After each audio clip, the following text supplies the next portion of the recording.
دوستانای من سلام، جیگرای من سلام. اومدم براتون داستان بخونم، داستان هاپو. میخواد گلکاری کنه هاپو، بیاین ما باش گلکاری کنیم. سلام بچه های قشنگ، قراره با هم کتاب بخونیم. این داستان باغچه هاپو. هوا آفتابی بود. هاپو توی باغ در کارهای باغبونی به پدر بزرگش کمک میکرد. هاپو گفت باغبونی خیلی کیف داره پدر بزرگ. دلم میخواد یه باغچه برای خودم داشته باشم تا چیزایی که دوست دارم توی اون بکارم. پدر بزرگ گفت چه فکر خوبی هاپو، زمین کنار پرچین مال تو، آفتابگیر و خوب. هاپو گفت خیلی ممنون پدر بزرگ.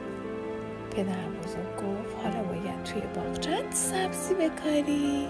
اون وقت پدر بزرگ و هاپو برای خریدن بذر به مغازه رفتن.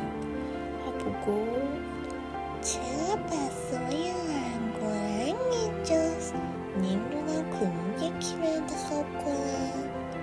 پدر بزرگ گفت هویج و کاهو خیلی خوب رشد میکنن، توی سالادم خیلی خوشمزن، اینا رو انتخاب کن. اونا به خونه برگشتن. پدر بزرگ به هاپو نشون داد برای کاشتن بذرها چطور باید زمین رو در چند ردیف بکنن. پدر بزرگ گفت یک طرف بذرهای کاهو و یک طرف هویج.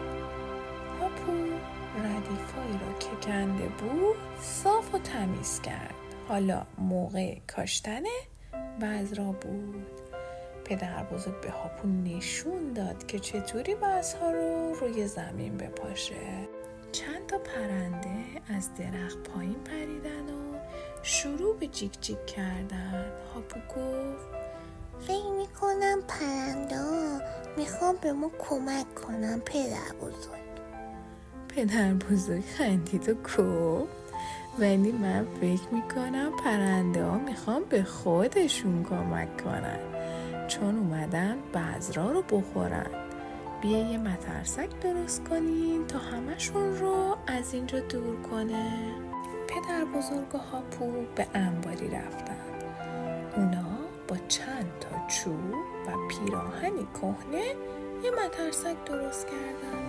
هاپو گفت کلاه منم مال مترسک، بذاریمش رو سر مترسک.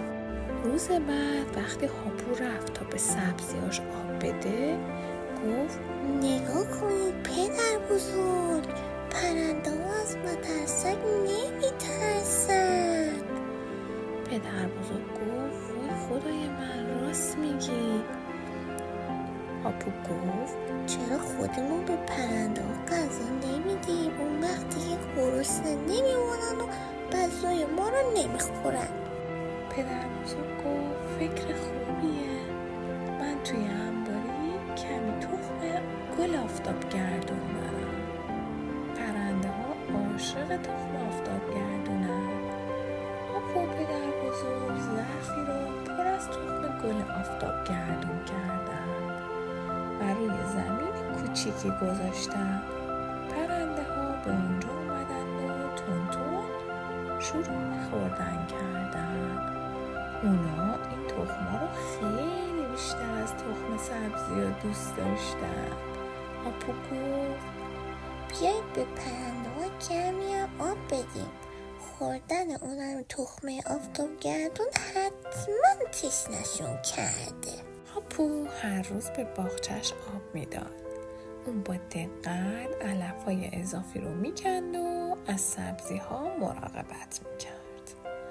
بعضی وقتا دومدراز و توپلی هم میومدن و به اون کمک میکردن.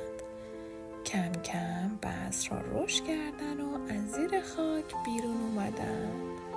هویج و کاهو بزرگ و بزرگتر شدند و بالاخره وقت چیدن کاهوها رسید. هاپو از پدر بزرگ پرسید پس هویجا کجا؟ چرا هویجا نیستن؟ پدر بزرگ گفت همینجان منتظر تو هن. او به هاپو نشون داد که چطور خاک رو کنار بزنند و هویجا رو بیرون بکشند. هویجا هم یکی یکی از خاک بیرون کشیده شدند. هاپو گفت نگاه کنید پدر بزرگ، تو باغچه من چه گلای قشنگی در اومده. راستی اینا چجوری اینجا در اومده؟ پدر بزرگ گفت حتما پرنده ها چند تا از تخمایی رو که با اونا دادیم اینجا انداختن.